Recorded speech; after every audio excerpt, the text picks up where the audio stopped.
bakit ka umalis? Hindi naman ako umalis. Nagpahinga lang tayo. Kasi nga, again, hindi naman ako pinatay sa Batang Quiapo. Kumbaga, nawala lang saglit dahil nag-iba rin nung Sir, time kain na kayo, sir? ni Ivana kasi kami magkakasama sa Batang Quiapo, di ba? So nung nawala siya, nasama kami. And then, yun nga, nag-proceed na ako na mag-file na tatakbo ko this consular. Gaano ka katagal muna sa Batang Quiapo bago ka Tagal. nagpaalam? Ilang buwan din ako. Anong role mo doon? Yung kami po ni Nino Mulak sa bar, sa Ay, thank you, sir. sa billiards, diba? So, yun. Kaya nung nagkita naman kami na sinulog ni Kuya, ni Direk Coco, sabi sa kanya, Direk ha, kung ano man maging resulta doon, baka pwede naman ako yun. Asan naman siya. Yun naman si Kuya, best friend, halos Kuya best friend. Sabay-sabay Kaya yun. alam naman yan. Dahil sidekick ako dati sa One Day La Cruz. Diba? So, Kayo, madali yung yun pala yung si Daniel din naman napanood. sa Incognito, sa pagkita kami sa Baguio. Sabi ko pare, baka naman, tumatakbo ko paano? bawal kasi. Bawal. So, Teka, Neil, di ba tito mo si Marcoleta?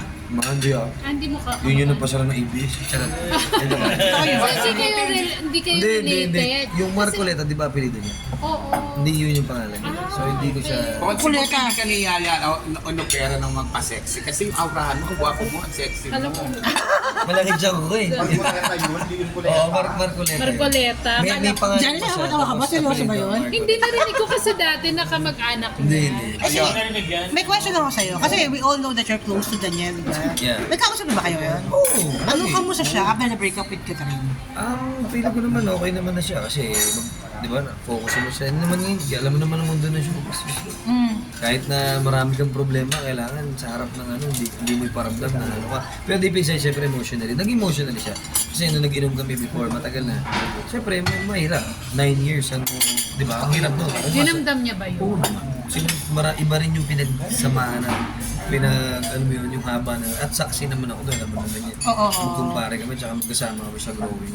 Ay, Though, syempre, Paano friends pa rin kayo ni Catherine? kumare ko din yun eh. Kumare ko. So yung mga friends niyo hindi naman affect Hindi ng naman. ano? Kaya, Pero, even doon, pala- Question, yung si Daniel nag-open sa'yo. About hindi nung ko- break up. Ako kasi yung taong ganun, ayoko tanungin. Kaya ako kusang ikaw magsabi. Kasi ayoko ukatin, tsaka makialam. Pero nag-open siya nung nagiinuman kayo, bakit ba niya nasaktan siya na... Nakararamdaman ko na, pero yun nga again, Oo, kami galing mo kasi, tanong. sa totoo lang, pag magkasama kami, hindi kami nag-uusap ng showbiz. Ang usap namin, totoong tao, totoong buhay. Business ko, pamilya Anak niya, mo. pamilya O ko, ano anak naging ko. payo mo sa Oo, kanya nung eh. nag-break sila? Move on. Yun naman talaga eh, diba? Tsaka, Pero gumagawa ng paraan na, balita ko nag-uusap sila ngayon. oo, mukha. Idol ko naman You want them to be together again? Pwede Ikaw? na, bibigyan ng pagkakataon, gustuhin nila, bakit hindi? Pero- Iba naman yung, kumbaga, again, malaki yung maganda yung Hindi, pero ikaw ba, as a friend, na-hurt kapag sinasabing cheater or whatsoever? Oo naman. Kay Daniel? Kailang ko siya yung tao yun. So, unang yung sinasabi nila, sana, huwag na lang pala, tsaka huwag na lang mangilang. Dahil hindi naman nila alam yung pagkatao ng isang tao, kung ano yung dinadamdam, kung ano yung pinagsamahan nila. So hindi siya totoong cheater. Hindi siya totoong cheater. Well, sa akin hindi, syempre. Pero sa isa pa Bakit hindi lang nasabi? So ikaw, you're also very close to Carla, no? Oo, ito ka. Pati siya reaction nung si John nakakasama mo, tama ba ako? Nagulat ka ba nung nagkaroon siya ng ganung issue? Siyempre hindi ako pwede magsalita sa mga dahil hindi ko alam mahirap na. Mabumalik sa akin. So, Pero sa pagkakakilala mo, okay naman, mabait naman tao. nagbabike kami yan, nagiinom kami yan before, pandemic. Lagi kasama yun sa bahay ni Daniel. Ayun na. Pero siyempre, ayokong mangilam sa ganyang issue eh. Kasi- Siguro for now, dito kaya mo mo lang yan. ako nakapokus eh. Ha? Hindi, dito mo lang kasi ako nakapokus sa campaign eh. Ano supporta sa'yo nung, gusto ka? Hindi, kahit nag-break sila, okay pa kay Ninja. Kahit nag-break sila ni Carla. Pakamustahan. Kailan mo sa ba siya ngayon? Hindi ngayon, hindi. Siyempre, iwas muna sa social media. Dahil lahat ng bash nasa kanya. Eh, pagka sinabayan ko siya, di Oo, pa madami ka ba? Oo eh. Tsaka baka sabihin, tinotolerate mo siya. Kailangan Ano reaction mo nung pumutok yung issue? Well, nagulat ako. Siyempre, bilang isang lalaki na parang ako hindi ako dumating sa punto ng ano. Pero siyempre, ako balance eh. Hindi ko iniisip yung isa lang eh. Hindi ako one-sided eh. pakinggan mo rin itong sa itong isa. Kasi itong isa, bakit pumutok? Ito, mali nito kasi binugbog. Pero baka naman itong isa, May meron pinagmulan. namang cause. May pinagmulan. Bakit mo pumutok itong isa? Parang, Kilala mo rin ba yung Jelly? well, yung wife ko is kilala niya. Kasi dancer at DJ.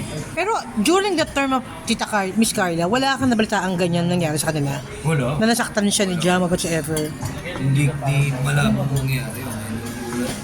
Siyempre, knowing kita Carla, very, alam mo yun, Strong serious yun. sa buhay din. Di ba? So, tapos, pagdating sa anak, very family woman. Okay. So, I don't think na magkakaroon ng gano'n pa. Parang napaka-childish naman. Sa kanya payag ng masaktan. Yeah, so, Si Tita Carla. Daniel. Baka, saka mga Padilla, alam mo. medyo Pero mahirap. kayo ni Miss Carla, okay pa rin. Yeah, pupunta ako nung New Year sa kanila, nagkita kami. Merry Christmas. Ayun. Passion. Okay, balikan ko na uli. Balikan natin yung question kanina na gusto mong sagutin. Yun yung tinanong ko kay Consi.